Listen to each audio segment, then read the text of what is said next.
As kids, for the most part, we've all had imaginations on what combining certain NBA players' skill sets would be like. Like, oh, imagine Shaq with Curry shooting. Imagine Isaiah Thomas with Yao Ming's height. Imagine Dwayne Wade with Nash's passing. And through the rise of TikTok and Instagram Reels, we've been seeing a kind of renaissance in those hypothetical imaginations. Because recently, I've been seeing this trend in the NBA community where people are making their own NBA player using other current NBA players' best attributes, for example, like Giannis rebounding, John Morant's finishing, and Curry shooting, and combining those certain attributes into one hypothetical perfect NBA player. Now, I like the idea, and I like it so much that I want to expand upon the idea.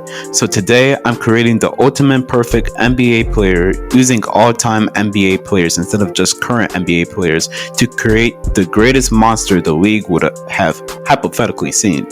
Now with this list, I'm going to be using 13 aspects of the game and explain in full detail why I selected this specific player as my representative to go along with my perfect player.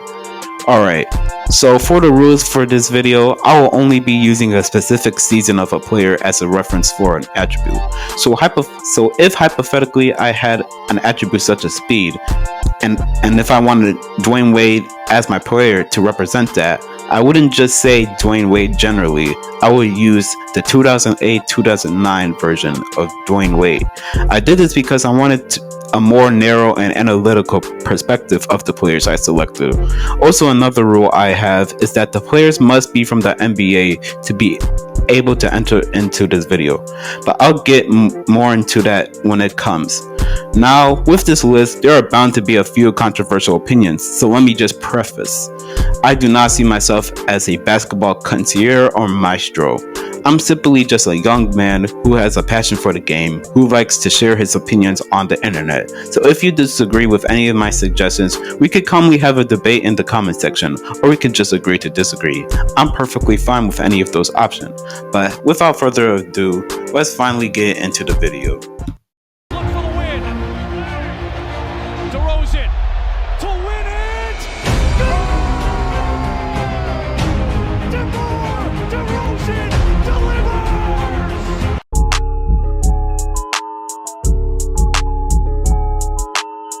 Alright, to get this started, I think it's only logical to start off on what we imagine the prototype build for this player would look like. Now, there's obviously been different types of freakish and athletic builds throughout NBA history, so it's hard to just come down to one consensus player. But with much consideration and thinking, I think I'm going to ultimately go with 2012-2013 LeBron James. Now, in my opinion, I just believe that 2013 LeBron is just the peak physique for a basketball player in general. Strong enough to guard big men, quick enough to keep up with guards, and just the right amount of height to where he is above average, but still can maintain a fluent jump shot. In my opinion, the only real competition for the build is Wilt, because the stories behind Wilt's physique sound mythical.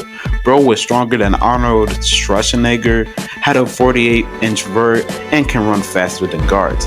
Now, without context, if I just took this at base value, not gonna lie, I would definitely have Wilt for my build, but the problem is that it sounds too mythical. I'm not one of those people who believe Wilt didn't score 100 points and that 60 players were all Milk and Fireman. But some of these stories, bro, I just can't without more physical proof. Like, I envision Wilt as more like Giannis, more than this walking peak of masculinity. Also, the fact that Wilt had an ugly jumper, and for my build, in this NBA era specifically, I needed my player to be poised enough to have a fluent jumper. You got KD in them, but usually taller. It's like statistically proven that a certain height is just half a better jumper. And LeBron doesn't have the most fluent jumper, might not be the most prettiest, but it can get the job done and it can hit shots. So with that all being said, LeBron's my pick for my build. Now let's get into our next attribute.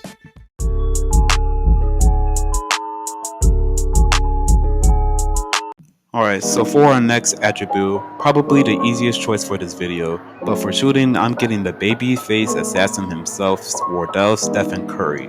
For this section, I'm not really going to go too deep into Steph and why he's here.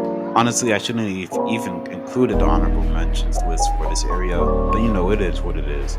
So from what the stats you saw earlier, Steph is an absolute clinic from three. Multiple records, lots of leverage on those records, statistical balls with his jaw-dropping efficiency, and overall just lots of dominance when it comes to the art of shooting. Now the real question I really want to get into is, are we ever going to see a better shooter than Steph?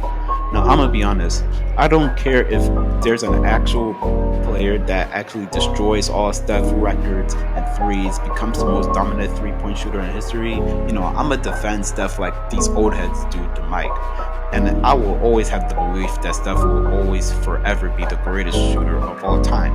Well, with that being said, my bias out the way, I think that advancement of how three-pointers are getting taught and how early children are learning the skill, there's a possibility there might be a player that could come to Curry's level, but however, it's not like Curry just shot a bunch of three-pointers and called it a day. He worked relentlessly on perfecting his craft. It would have to get a player on sociopathic levels to even touch Curry's stratosphere of how hard he worked to get into his element. So I can see it happening, but it'd have to be a very special player to overcome Curry's already special nature. With that being said, let's get on to our next section.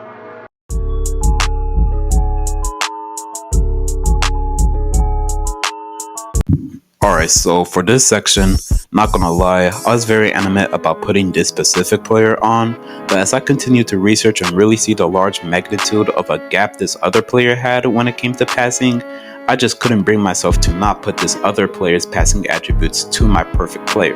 With that being said, give me John Stockton passing for my perfect player. Now, my original choice when creating the rough draft for this video was Magic Johnson. It's always been commonly known that Magic is the best passer of all time. That's why most people have him as high as top 5 for the greatest players of all time. If you watch a video of me prior, you know how I feel about that.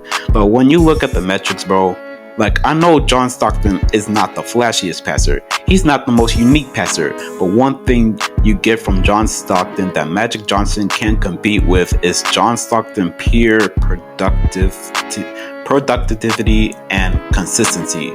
Stockton brings when he's dishing that dime. Okay, let me put you on. Bro has 5 of the 6 highest assists per game averages for a season, 7 of the 9 most assists in a total for a total season, and holds the title of having 3 of the 4 most assists in a game by a single player in NBA history.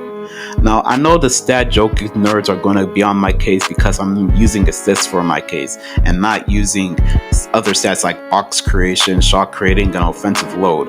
But to be honest, I don't consider myself educated enough on those specific stats to really give a genuine analysis in which to apply my decision making.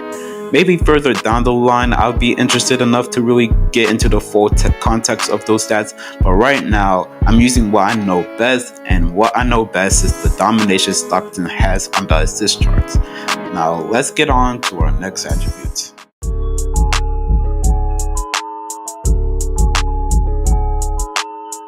For IQ, this shouldn't really be a surprising choice, but I can see an argument against it. Without too much waiting, I'ma just get into my next player, that being LeBron James. Now with LeBron, there shouldn't be that much shock when knowing why I chose him. Like you saw on the introduction slide, LeBron has 20 raw seasons of experience in the NBA, which is actually half of his entire life as of right now. But also, he's been an expert of the game from the get-go, making some of the greatest passes we've ever witnessed, knowing to adjust his game to new systems, and just being a pure savant for the game. You have to have an extremely great IQ to be dominating in nearly 2 different eras while getting older and becoming less athletic. Now, in my opinion, the only real competition LeBron has for this spot is Kobe, because Kobe is a genius for the game. Like, he has multiple books detailing specific areas on basketball, has practiced his craft to a T, and kept developing new techniques to them, and he also played 20 years in the NBA. Now for me, what separates Kobe and LeBron for the basketball IQ race is LeBron's passing ability and versatility. Yeah, Kobe isn't a bad passer, Despite all the memes, Kobe was actually a solid passer for his career. But where Kobe is sort of lacking on that end, LeBron is easily a top 5, top 3 passer of all time. He can create for his teammates and utilize them much more than what Kobe could do. So for me, because of that gap, LeBron fits much better for my player's IQ. But then again, this is more of a subjective take, since we can't actually go into the minds of these players. But at least for right now, yeah, that's what I got. But anyways, let's get on to our next attributes.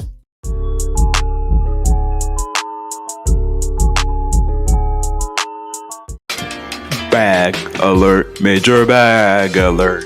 Sorry about that. Please don't click off the video, But anyways, let's get into who I believe has the best offensive bag of all time. Now originally, I was going to split these attributes into 2 different sections, but I realized that for the player I chose, they really coincided with one another. So with that being said, my perfect player handles and finishing game, give me Kyrie Irving. Now despite all the off-court drama he's in, when looking at Kyrie's game, it's honestly, in my eyes, the most spectacular and beautiful game to watch live and on highlights. Kyrie's game is like watching poetry. Everything to his footwork, to his technique, to just his natural flow got me memorized. Now, like you saw in the introduction slide, many others can attest to what I'm saying. Even NBA greats and old heads too. And when you got the old heads saying that you're tough, you know you're tough. Now really, the only competition Kyrie has for this spot is Allen Iverson, but even that crowd is dwindling down, and even Iverson himself said Kyrie had a better handle than him. So yeah, Kyrie takes the cake for the bag section. Now let's get on to our next attributes.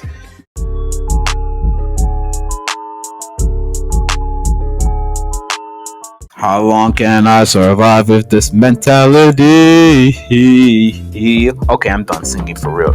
Now, but for this next attribute, I'm not gonna lie, this was definitely the toughest decision to make for this video. First off, like the IQ portion, this isn't something that can really be measured.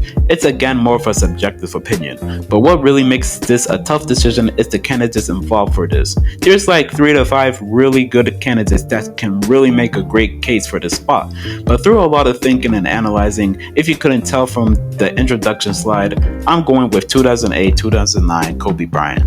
Now with this, I'm not gonna lie, I was very skeptical at first putting Kobe's mentality for my perfect player, because we all know Kobe wasn't the greatest teammate. His beef with Shaq, creating fights with his teammates, yada yada yada. And that's why I originally wanted Curry in this spot, because you have the great work ethic like Kobe, but also his ability to become a great likable force to his teammates and make a team get along. But the thing to me that sets Kobe apart and give him an edge for this spot was his ability to motivate his teammates to be the best they can be. Especially highlighted in that Netflix 2008 Olympics documentary, we saw Kobe be a factor to push everyone as hard as they could be and make them really aware what their real potential is if they put in more time to grind. Kobe really got big time NBA players waking up at 4 a.m. in the morning to train. That's another level of influence. Not only that, but Kobe himself has one of, if not the most hardworking mentality out of any player of all time. There's a reason he has a whole popular saying, Mamba mentality, based on his mentality alone. Also, I chose 2008-09 Kobe in particular, not just because of the Olympics, but also because this was the season where he marked to get his revenge on the Celtics, who had beaten him the year prior. And also, this is another year where he could get a ring. He has the opportunity to get a ring without Shaq, proving all the doubters won. Now, eventually, the Celtics didn't make the finals, but knowing Kobe, he probably still had that same intensity like they did make it. Either way, this section was very tough decision. You could really go with two to three other players for this spot, but me personally, I'm taking 09 Kobe. And there we go, that's part 1 for this project. Now typically I don't like the ideology of splitting videos into 2 parts, but I think for this idea in particular, it'd probably just be best to split it since I don't want to cram all that knowledge all at once. So I'll be dropping part 2 soon, probably around 1 to 3 days. But with all that being said, thank you all for watching and continue to strive for greatness. I love you all. Peace.